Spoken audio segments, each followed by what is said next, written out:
were listed so I can read through them, and I'll share some books with you that I like, and we'll just see how this goes. This is very experimental,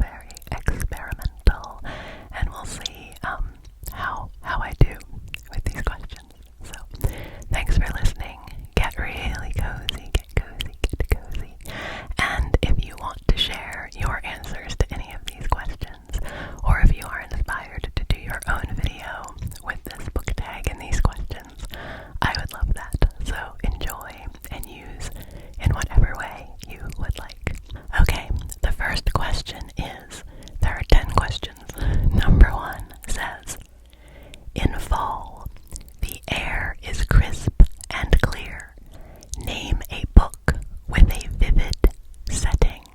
A book with a vivid setting. Okay, 2 things come to mind for me right away, so maybe I'll do a couple books for each of these depending on what I think of. The first one that I think of is a book that is very familiar on this channel, which is Anne of Green Gables. Anne of Green Gables. Anne of Green Gables by L.M. Montgomery. And I have a whole read aloud, basically an audio book of that whole book on this channel that I recorded here in the segments. So I'll put that in the description too if you would like to listen to me read the entirety of Anne of Green Gables to you. That was a really fun project on this channel. And that book takes place on Prince Edward Island in Canada. And there are a lot of descriptions of the landscape, of the flowers and the plants and the woods and the farmlands and the roads, and she really vividly describes all the seasons of the year on the island, and the description of Green Gables, where Anne lives, is very vivid. And I've never been to Prince Edward Island. I would love to go there someday, but I always feel that I am really very much immersed in the setting whenever I revisit that book and read it. So that is one. And then the other thing that came to mind is a book I read this past summer called The Last True Poets of the Sea. It was a young adult novel, The Last True Poets of the Sea. And I can't think of the author of that book off the top of my head. That's the bad thing. Sometimes I'm bad at remembering authors. So you know what? I will put in the description of this video a list of all of the books that I talk about and the authors. So if you are interested and want to find any of these books, if you want to read any of the books I talk about, you can find them. But The Last True Poets of the Sea was set in Maine and set in a coastal town, and it had a very vivid setting of the beaches and kind of the wildlife and the sea in the town that it takes place in. And one of the themes of that book is a shipwreck that happened in the past in the family history of the main character. One of her ancestors was in a shipwreck, and so there's a lot of vivid descriptions of the sea and of ship-related things and of sea life, because the main character works at an aquarium. So it's a very modern novel with modern themes, but it had a really vivid setting of the past and the sea, and I really enjoyed that. So that's the other one that comes to mind off the top of my head. Okay, question 2. Nature is beautiful, but also dying. Name a book that is beautifully written, but also deals with a heavy topic like loss or grief. Okay, well, autumn is a big season of grief and nostalgia for me. So let me think about this. The first thing that comes to my mind is a book that I actually read in high school and have not revisited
emotionally, and so that is what she does, and that's something I'm very interested in because that is a real thing that people do, and I'm very interested in the concept of being a death doula. I think that's really interesting and something that's really needed in the world, the same way that there are birth doulas. I think it's really interesting, the concept of a death doula. And what this novel is about is the fact that Clover is, because of her work, very comfortable with death. She is in fact kind of more comfortable with death than she is with living her life. She lives kind of a life to herself, and is kind of nervous about connecting with other people. And so this book is about her journeying within herself to connect more with her life. And she has lost her grandfather, who was very close to her, who was a big part of her life. And so she's dealing with the grief and loss of losing her grandfather and helping these other people through their end-of-life journeys, while also trying to embrace the present of her own life. And it's a really charming story. There's kind of a romance element to it, but there's a lot more to it than it being a romance novel. And her character is just really very charming, and I really got connected to her character very quickly. It's been a while since I've read it, so I'm thinking if there's anything else I want to say. But it was a book that was obviously, one of the big themes of the book was death, because quite a few people die in this book because you're following her as she's working with her clients. But it's a very uplifting book, and a book that's very much about embracing life and tending to the things in your life that would make you feel fulfilled. And I really enjoyed that book. So, The Collected Regrets of Clover. Okay, number 3. Fall is back to school season. Share a non-fiction book that taught you something new. Okay, a non-fiction book, a non-fiction book, a non-fiction book, a non-fiction book. I love non-fiction books. I actually went through a phase for a while where I was like only reading non-fiction because emotionally I couldn't handle getting invested in characters in novels for a while there a few years ago. So I was reading all non-fiction books, and that's one of my favorite things at the library, is to go in the non-fiction section and just look on the shelf and pick something totally random and learn about a new topic. So let me see if I can pick a couple of those. Okay, this one is kind of funny. One that I read last summer, a book that I read is called, are you ready for this? It's called Butts, a Backstory. And again, I don't remember the author, but it's a non-fiction book about kind of the cultural significance of the posterior of our bodies. And, that's kind of like a flip little title to get your attention, but it was actually really fascinating about kind of the history of how our backsides have, how they've been represented in culture, and specifically mostly American culture, but some things going back more historically than that, and what it has meant for women, what culture has to say about our bodies in that way. And some of the chapters are really interesting. There's one about women's pants and jeans and how they are sized, and how sizes are come up with, which I thought was interesting. There's a whole chapter about Sir Mix-a-Lot and the song Baby Got Back, and how in some ways that was kind of an empowering song, but then in some ways it was also a problematic song for women. The author talks about J-Lo and other people whose posteriors have been a big part of sort of their image or their their celebrity, part of what makes them who they are. And it was just a really fascinating book, and parts of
so this tells the story of this gentleman who, I think this was the last walk he did. He had been like a professional pedestrian walker, and he was older at this point, and I think this was the last walk that he did, which was why it was called The Last Great Walk. So it was the story of his walk, which was really fascinating, and then the author wove within that kind of a history of pedestrianism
region or has some other global theme like that, a different place around the world, and she plays music from that place and talks about the literature and the art and the food and the history of that place.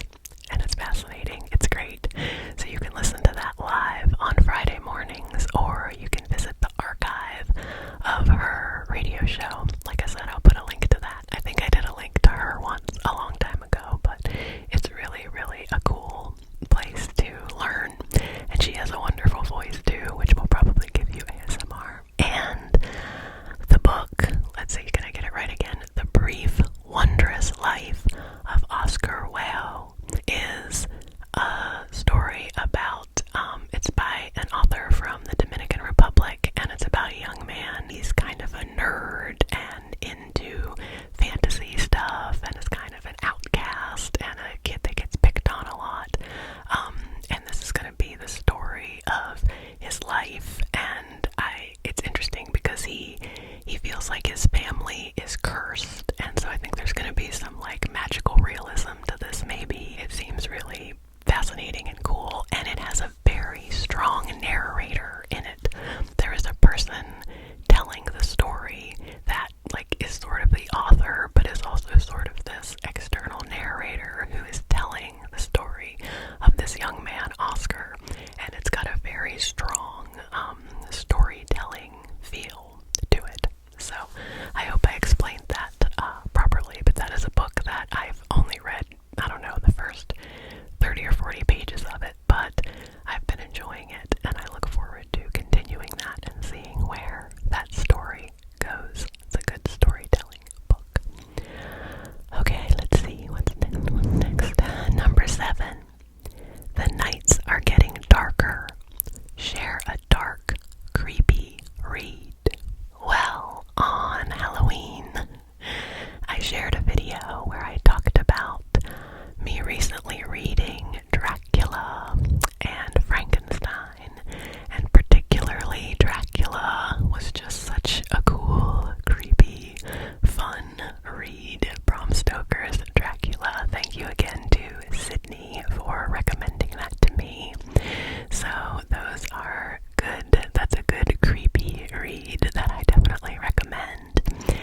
And Justin and I also both recently read a book called Scary. It's such a challenge to me. I'm impressed that I've remembered all these titles that I'm thinking of. Scary Stories for Young Foxes, I think is what it's called. And it's technically a children's book. I think it was supposed to be, for like, I don't know, middle school aged kids. But there were parts of it that I thought were quite creepy and quite disturbing. And I don't know, I think it might have scared me a lot if I was a kid, if I'd read it as a kid. But I recommend it as a read for adults because it is about 2 young foxes. It's about quite a few young foxes actually, but 2 of them become the central characters, and it is a story about them surviving as young foxes, and all the scary things that happen to them are things that might actually happen to real foxes, like facing disease and facing the more harrowing parts of how animals work sometimes, and how sometimes the weaker ones do not survive, and that sort of thing.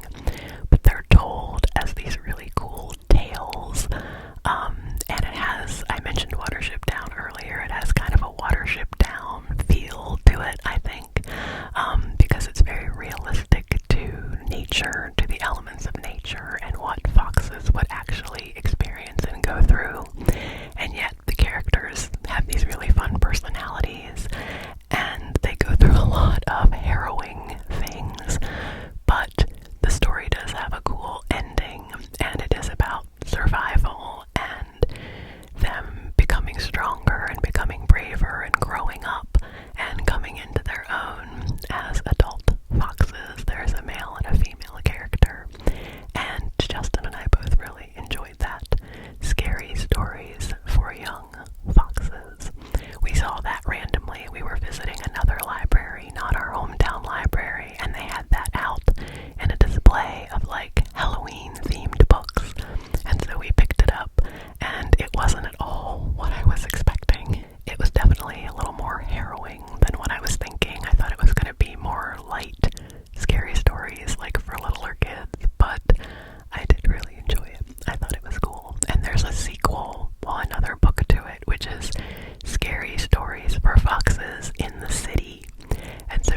heartwarming read that could warm up somebody's cold and rainy day. A short, heartwarming read. Well, when I think of short reads, I usually think, one thing I think of is books of poetry, and there are so many books of poetry that I love, but I don't know that a lot of poetry sometimes has two sides to it, where it can be uplifting and, can have difficult themes, so I don't know about heartwarming.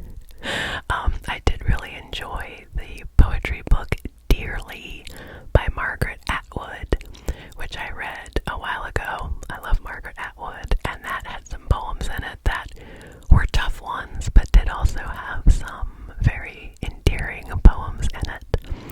And you know what? She has a lot of short books. I would say anything by Anne Lamott. Anything by Anne Lamott. I really love her book, Almost Everything. Notes on Hope. I believe that's the correct title.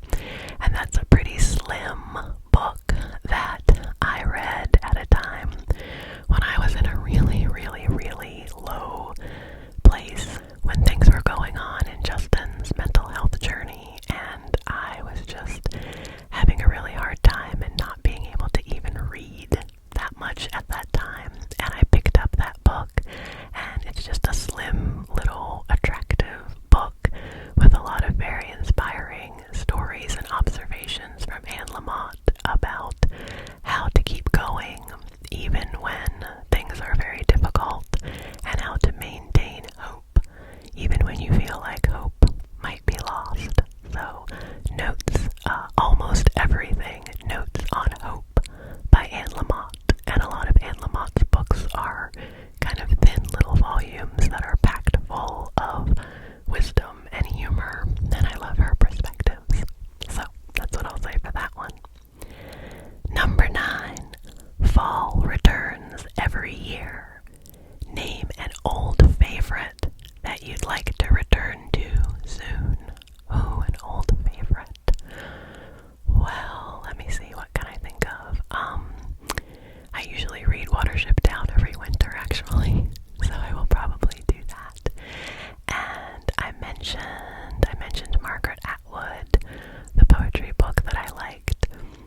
so